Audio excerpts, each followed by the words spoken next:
ఒక అమ్మాయి ఒకరోజు వాళ్ళ అమ్మతో, అమ్మా నేను ఈ స్కూల్ అంతా పోయి విసుగుపడ్డాను, ఇక కాలేజ్ చేరాను కదా, కొంచెం రెస్ట్ తీసుకుంటాను, విశ్రాంతి ఇవ్వు నాకు అంటే, అదేంటమ్మా అలా అంటావు, ఇప్పుడు బాగా చదువుకుంటే మంచి ఉద్యోగం వస్తుంది, అప్పుడు అంతా విశ్రాంతి కదా అంటుంది.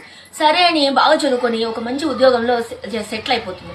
అప్పుడు అమ్మ ఇప్పుడన్నా కొన్ని రోజులు రెస్ట్ తీసుకుంటానమ్మా అంటే, అదేంటి అలా అంటున్నావు, ఇప్పుడు నీకు పెళ్లి చేశారనుకో మంచి సంసారం హ్యాపీగా ఉంటావు, ఇంకంతా నీ ఇష్టము, ఎలాగైనా ఉండొచ్చు అని చెప్తుంది.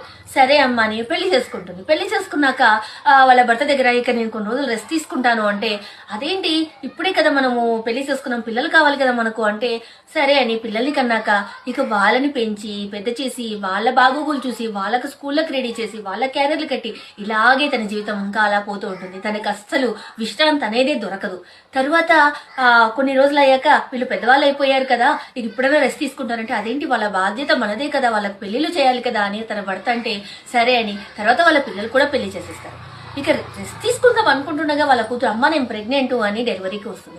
ఆమెకు డెలివరీ చేసి ఇక బాలింత సౌకర్యాలు అన్ని చేసి ఆమెను పంపించి మళ్ళీ రెస్ట్ తీసుకుందాం అనుకుంటుండగా మళ్ళీ వాళ్ళ పిల్లల్ని తెచ్చి, అమ్మ నువ్వే చూసుకోవాలి, నేను జాబ్ చేయడం కష్టమవుతుంది అని చెప్పి మళ్ళీ అక్కడ వదిలిపెట్టిపోతుంది. ఆ పిల్లల్ని పెంచి పెద్ద చేసే లోపల వాళ్ళు పెద్దవాళ్ళు అయ్యే లోపల ఆమె పూర్తిగా అలసిపోతుంది. ఆమెకు అసలు విశ్రాంతి అనేదే దొరకలేదు.